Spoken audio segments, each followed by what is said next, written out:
There it is, guys. This is the Awesome Q95. This is a 95mm FPV racer, and it's all carbon fiber front to back. It's sporting a little omnibus F3 on here, and it's by a company named Awesome. Now, can I rate this from A to F, give it a class rating? If I was going to give this a rating, I have to give it a C rating. Now, flight-wise, it flies good, but someone at the factory soldered up a wire wrong on this one. And guess what happened? When I plugged it in, it fried my flight controller. So my camera wasn't working, my receiver wasn't lit up. I couldn't figure out what was going on. And then I realized, oh, for some reason there's no power, there's no light on the flight controller.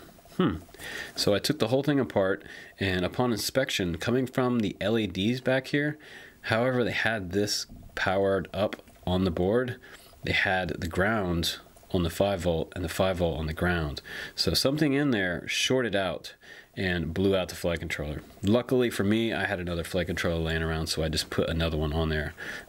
But Omnibus S3 flight controller is a great flying flight controller. It's not as twitchy as the F4s, so it is a smooth flyer. It has a little smaller motors on here, but this frame is super lightweight. Just going to double check on the specs on that for you and tell you what the weight is. We have a weight on this one of 45 grams without the battery, so this is one of the lighter ones out there. If you're looking for something super lightweight, power to weight ratio will be pretty good on here. It doesn't have an XT30 on here. You just run it standard 2S battery on here, and you know, with 10 amp ESCs on here, I believe you could run 3S fairly safely on here, so not a big deal. Now this one has a lot of the same specs like I showed you before with this little Monster 78mm, with the exception of the Monster has way bigger motors, but this one also has an F4, so this one's a little more twitchy. If I was to take an F3 and put on here with this power system, it might actually fly a little better and not have to be tuned as much, but this one is not going to have to be tuned quite as much, because also you have a little larger size props on here. Look, and this one's bent just a little bit. The nice thing about these Gemfam fans, you can just kind of bend them back. They're fairly durable. I was a little rough on this prop when it first came out, but they have actually proven to be one of my favorite props.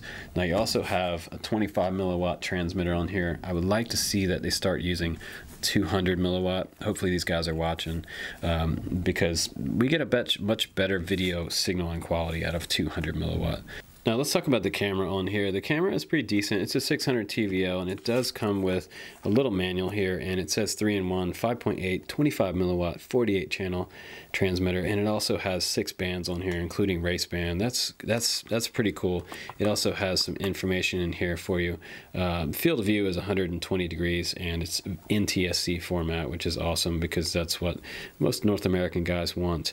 And if you long press, you can change the bands. If you short press, you can change the channels.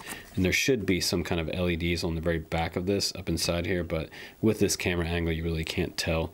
One very top row will give you the bands, and the bottom row should give you the channels. You should have 2 different color LEDs on the back of that. You also have buttons on the top of here for pressing and changing those bands. There might be a second button on this one, but I don't think there is. Sometimes there's a second button which lets you flip the screen upside down if you mounted it wrong, which is kind of cool. Now you do get just about everything you need to fly with this quad, and it's a decent price point. It's $110 for the PNP version, which is add your own receiver on here. A little more expensive, $10 more expensive than a Baby Hawk, and you can also get the FrSky version and the FlySky version. The FrSky version is actually $119.99 right now at the current price. Also, you can add prop guards on here if you want. Those come with it too, and it comes with this fancy little black box, and you know, that's cool. But there's also one thing that bothers me about this quad, the fact that it didn't come with screws for the props. So I pulled this out of the box. I had 2 excellent sets of props with it, but I didn't have any hardware to put these props on. So guys, if you're new, like I saw in another review, make sure that you have some screws laying around. I actually got lucky because Emax is kind enough to send me a lot of parts, and I had some Baby Hawk props, so I just borrowed some Baby Hawk prop nuts here for prop screws for these motors. But kind of a bummer that there's no prop screws with this in the box. Now, the other thing that I had to do to this one to get it to safely flying was add some zip ties around the rear right here, where this power cable comes out and around behind this buzzer and these LEDs. So kind of important that this doesn't come up into the props. So you want to zip tie those both down on each side there. But there are a lot of options out there, guys, and you just kind of have to go with what your favorite is, and watch the flight videos of each different one on the channel. It's kind of confusing with all of the different ones out there right now. They're just piling up. There's a lot of competition to be had, so all the reviews are on my channel of each one of these, so make sure you watch each individual review and check out the flight footage and the characteristic of each one, because each one flies a little different. Some of them are a little more aggressive, some of them are a little smoother, like these two, and this is a little smaller, this Furious FPV Mosquito, a little smaller, but you're not going to be able to have quite as much extra power with that one because it does have 1102 motors. But this one's not meant to be a powerhouse. It's just meant to be kind of a fun flyer. So if you want power, go with something like the Monster. If you want smooth, go with the Baby Hawk and maybe the Awesome Q95. So that's it for this review, guys. I'm headed out to fly. I'll see you on the next one.